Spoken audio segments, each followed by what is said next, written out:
California's #1 industry is, can you guess? What do you think? Don't look. #1 industry in California. Don't look at the property. Garlic. Close. Agriculture. Probably nuts, but arguably its #1 crop isn't legal. One study by advocates says Mary Jane, worth $14 billion to the Golden State. But in this week's Cash Crop Report, Jane Wells says there is a legal side to this business.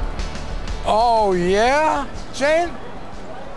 Yeah, worth a couple billion, they estimate. Legal in the state-sized mark at this medical marijuana facility behind me called the Pharmacy in Venice. Many of these clinics are being rated as criminal enterprises, but many others are trying to prove they are legitimate businesses, even if the feds disagree, which makes turning a profit challenging. I mean, this is the business model of the future. A model that Joanna LaForce claims is open, honest, ethical, and legal. She runs a handful of herbal remedy shops in Los Angeles that also sell medical marijuana. Even as a dozen states have legalized cannabis for certain patients, no place has run with the idea like California. California went from under 100 dispensaries to over 500 dispensaries in just a few years. Last year, medical marijuana clinics paid California $100 million in sales taxes, plus taxes on income and property. But the feds got nothing. All of this remains illegal at the federal level, and that adds extra cost to running LaForce's business. She keeps lawyer William Kroger on retainer, and she's not the only one.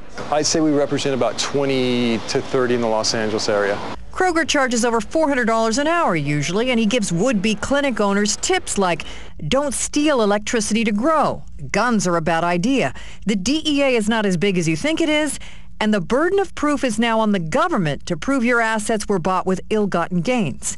But there are other costs, like growing. Clinics often grow their own from cuttings they receive from state-sanctioned collectives, and the growing equipment can run into the thousands of dollars. And these are fans that are used for filtering the material and the smell. To compete, some clinics provide patients with up to 100 choices of cannabis in several different forms. We also have cookies and our hemp balls, which are very tasty. LaForce says she is finally close to breaking even on the business, and as for the retail price, it remains similar to what pot costs on the street.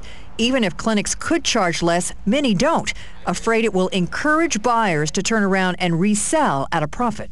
Being illegal in the minds of the federal government, we do practice civil disobedience every time we open our doors. So that provides a lot more stress, too, you have to deal with.